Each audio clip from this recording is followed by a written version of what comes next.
A very pleasant good morning, ladies and gentlemen. Welcome once again to the People's Forum of In the Streets.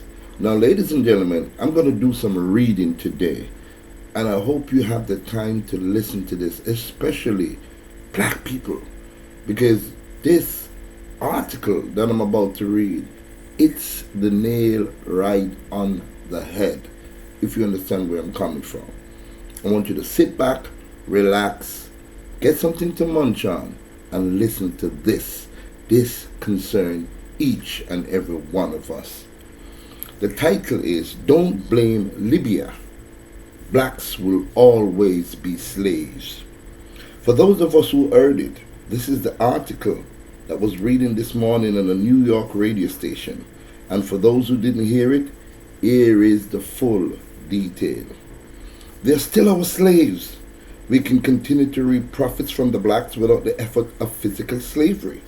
Look at the current methods of containment that they use on themselves: ignorance, greed, and selfishness. The ignorance is the primary weapon of containment.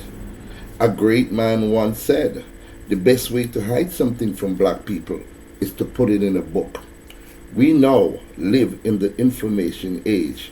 They have gained the opportunity to read any book on any subject through the efforts of their fight for freedom, yet they refuse to read. There are numerous books readily available at Borders, Barnes & Noble, and Amazon.com, not to mention their own black bookstores that provide solid blueprints to reach economic equality, which should have been their fight all along, but few read consistently, if at all. Greed is another powerful weapon of containment. Blacks, since the abolition of slavery, have had large amounts of money at their disposal. Last year they spent $10 billion during Christmas. And I know, ladies and gentlemen, they're going to spend another $10 billion more.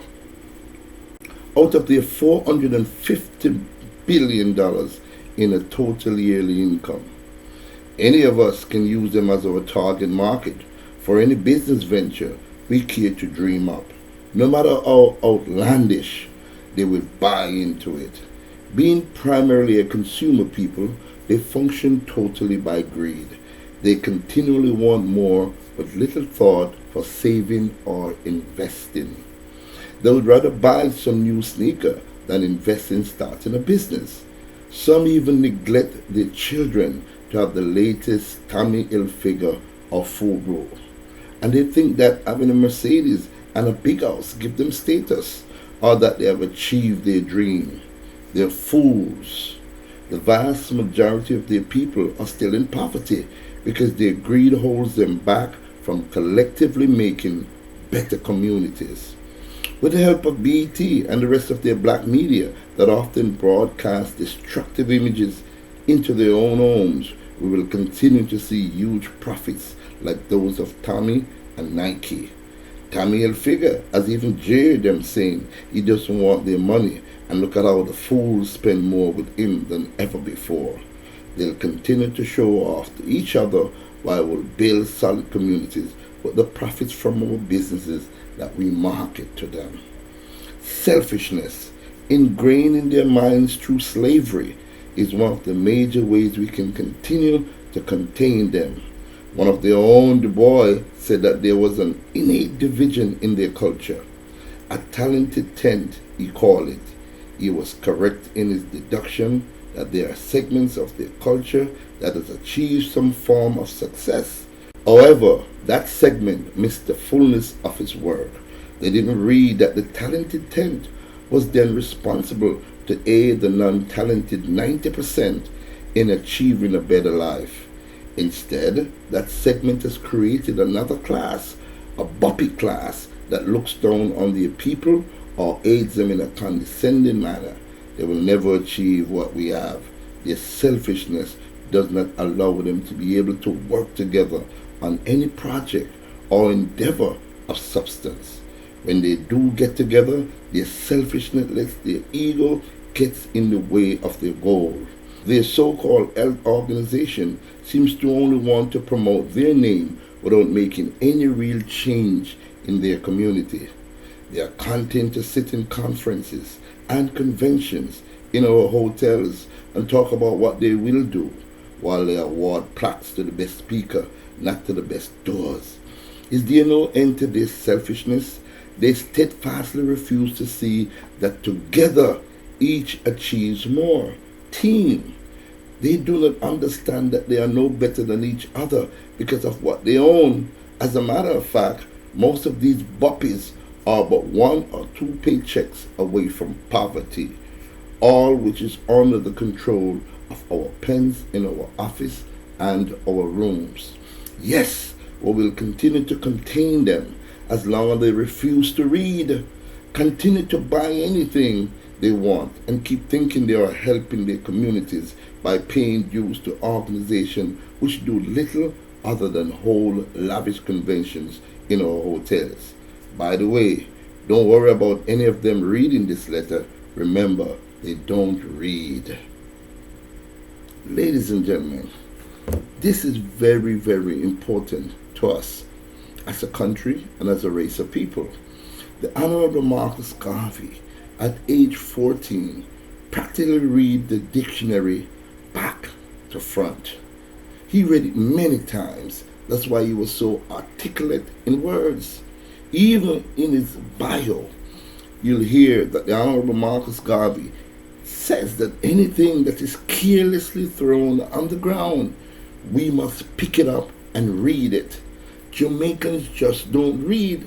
And in this modern day of texting, ladies and gentlemen, it has done nothing but spoil our vocabularies. People just short write words, which they making them even more ignorant as the day progresses. I prefer to talk in person than to actually text. And if I do text, I make sure I text exactly what I want to say. Most of these people that do text, ladies and gentlemen, when you read their text, I don't even understand what they're saying. They're not communicating. They're not making any sense at all. We are not just reading. We have stopped to read, and that's why they say anything you want to hide from black people, put it in a book. So I'm saying to you, especially Jamaicans, get back to the habit of reading. When I was a kid, and I'm talking about God bless Miss Gurley Brown, wherever you are up in heaven, Miss Gurley, you taught me well. From age 2 years old, I cannot remember when I cannot read or write very, very, very, very, very well. Reading is the fundamental of education. If you cannot read and understand what you read, you're doomed to fail. So Jamaica, let's get back to reading. Let's get back to reading. Reading is very important. And matter of fact, let me tell you this, and I'm very serious about this, ladies and gentlemen. We're talking about, and I'm not here trying to spread hatred or anything like that. We're just using this equation. And we're just showing you how some black people think instead of looking at themselves real carefully in comparison to how white people think. Now, a black man would buy a pair of shoes, a pair of Clarks, and then what he'll do is go into his community, put on that pair of Clarks, and then what he does, ladies and gentlemen, is brag to his fellow brothers that, hey, you know how much I paid for this pair of Clarks? I paid $20,000. Let's talk this in Jamaican term, ladies and gentlemen. $20,000 is what they would pay for what they call, quote unquote, a stylish pair of Clarks. You know what the white man would do? He wants that pair of Clarks, all right. What he'll do, ladies and gentlemen, he'll wait and wait and wait until the price of that Clarks drops to little or nothing. And then he'll go into the store and pay little or nothing for the Clarks. So you know what that white man would do, ladies and gentlemen? Would come out and then he would brag to his friend, hey, Charlie, what's going on there? What's going on, buddy? You know how much I paid for this Clarks the other day that was advertising for $20,000? Down there, nothing, dirt cheap shit. I barely paid $3,000 for it. You see what I'm talking about? And as soon as brothers, black people, get their hands on a few dollars, and this happened to me while I was in the United States, my brain was so messed up. that the first thing that I wanted was a car. I wanted a car. I want to drive a nice two-door sports car, flashy. Yeah, I wasn't even thinking about a place to put my head. I wasn't even thinking about buying property, owning real estate. We want the fancy car that costs thousands of dollars. With that money, we could have invested in properties. Now let me show you something about buying a car. You see, if a car brand new on the lot goes for sale, and I'm talking Jamaican currency, $5 million. You see, as soon as you go into that parking lot, hand over your check, and you get the keys and drive that car out, that car doesn't worth $5 million anymore. That car worth $4.5 million, $500,000 automatically comes off of the price, because guess what? If they're going to sell that car or resell that car is going to be considered a used car. And you can't get $5 million for it. It was pre-owned. Somebody else had it. A lot of things that we do, ladies and gentlemen, as black people is really, really, really, really scary. And I'm saying, read. Take time out and read. I cannot emphasize on that more. Get away from them video games. Get away from watching garbage on the internet. Get back to reading. Once you get involved in the book, you can actually see the picture. You can see the entire thing if you think while you read. Read. That is the real deal, ladies and gentlemen. And ladies and gentlemen, guess what? I have to do and keep doing videos like that. You're not going to see Big Stone running about and doing them little crazy videos that's not going to do nothing for me or my people. I'm not into that. So if that's the channel that you want, go over them other channels. There are plenty of them on the internet. Don't come over here, because I'm not into garbage. When I sit down to talk to you, I'm talking to you as my family. I'm talking to you for change. I'm talking to you because I want the better for my country. I have to take time out and big up Darkman X TV.